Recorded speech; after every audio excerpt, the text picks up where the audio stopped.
అన్నదమ్ముల రిలేషన్షిప్ మస్తుంటదబ్బా.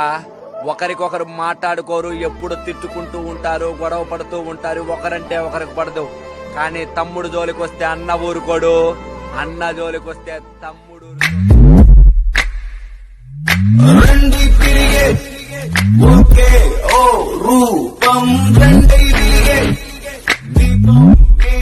ఇక్కడ అన్న ఒకడు ఉన్నాడు, అడ్డంగా నిలబడిపోతాడు.